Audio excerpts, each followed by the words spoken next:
My family used to have a caravan in a place called Rothbury. It's okay, I'm going somewhere, stick with me.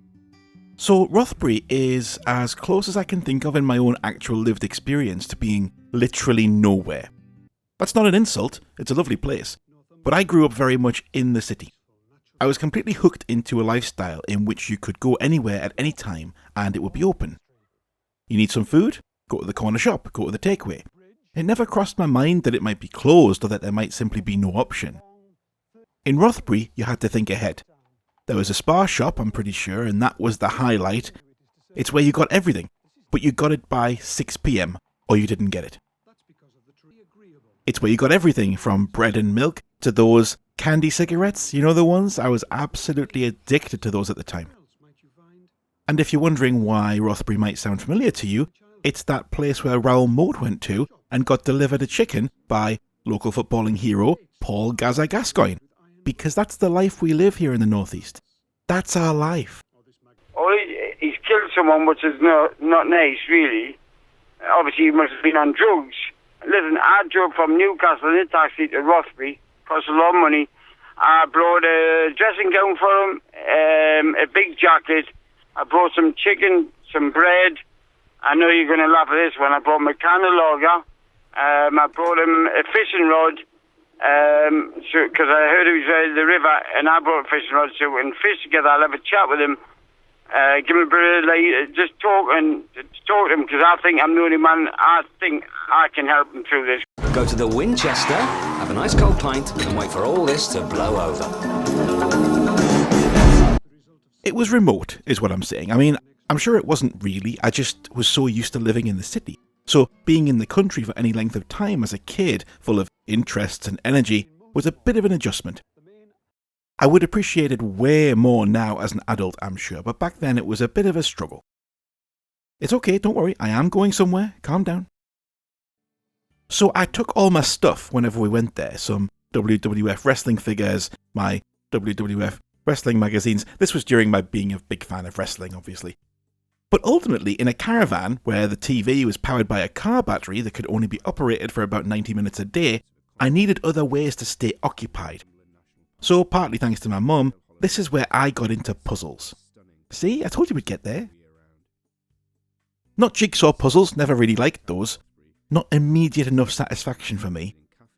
My mum would go to the magazine aisle of the Spar shop and get puzzle books. Puzzler was the big one. But there were loads of different ones. It was a boom time for this kind of stuff. I remember them being marketed mostly to women. They were sort of like companion books for women's own and things like that. But I hope I've made it clear just how desperate I was for entertainment in this beautiful, calm, serene place. I was reluctant at first, but eventually I began to crave not just a crossword, but an arrow word. What's the difference? There isn't one, not really. It's just that the clue gets put in a little box at the start of the word. Very gimmicky, but I loved it. And you had this alongside more traditional stuff like the word searches and regular crosswords. Never understood cryptic crosswords, by the way. Still don't. Don't trust them. Makes no sense. I don't trust anyone who can do it. My brain isn't really built for that, but I've always had pretty good general knowledge, and this is how I counted down the seconds until I was back in civilization and could play video games again. So what was the point of that ludicrous meander through semi-fond memories? Well, it's just to say that when Professor Layton released on the Nintendo DS, it felt fresh and familiar at the same time.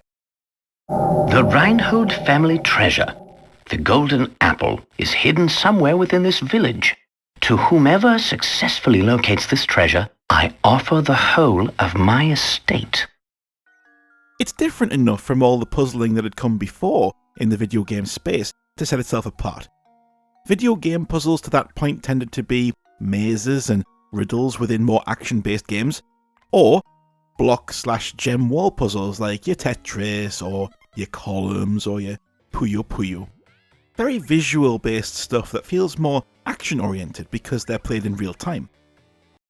Video games had flirted with word searches and crosswords at the periphery in niche titles on the PC or Amiga, and occasionally even on console. I mean, who can forget the groundbreaking Super Scramble crossword on the Game Boy?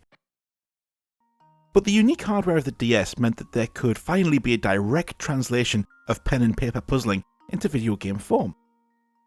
Professor Layton does this in a more appealing and polished way than the sparse and clinical Dr. Kawashima's brain training, because here not only do we get a much broader range of different puzzle types, it's also wrapped up in a really charming story and world, animated in a suspiciously Studio Ghibli adjacent style, that it's impossible not to smile at it. No! Look at you, darling! Come back, sweetie! This despite the fact that it's obviously aimed at a slightly younger audience, so the characters are pretty simple and one-dimensional. They repeat themselves a lot, and the story unfolds at a snail's pace. But the puzzles themselves are pretty engaging, so you don't really mind. Plus, every few dozen you get a beautifully animated cutscene pushing the action forward and making it feel like you really are playing a video game, rather than just leafing through the latest electronic edition of Puzzler. Honestly, showing puzzles being solved in gameplay footage is such a minefield, because you want to show off how clever you are, obviously, solving the puzzles aimed at small children, now you're in your 40s, but you don't want to spoil the solutions, and worst of all, you don't want to show yourself struggling with those kids' puzzles. So yeah, I hope you appreciate the emotional nakedness on screen here.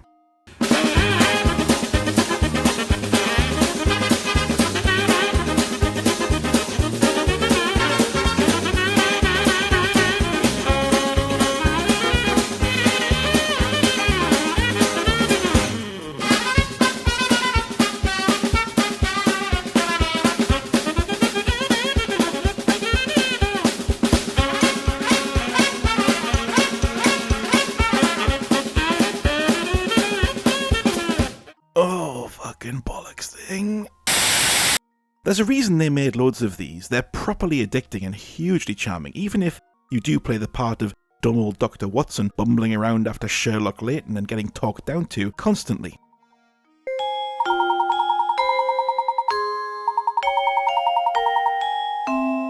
What a prick.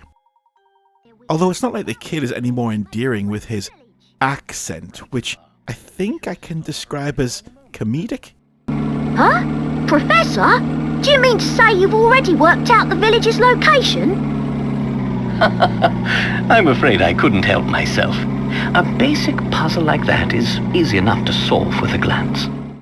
He's an asshole. But I kept coming back for more, and if you're into a more casual, Sunday afternoon style, laid-back puzzling experience, I think you will too. Give it a go.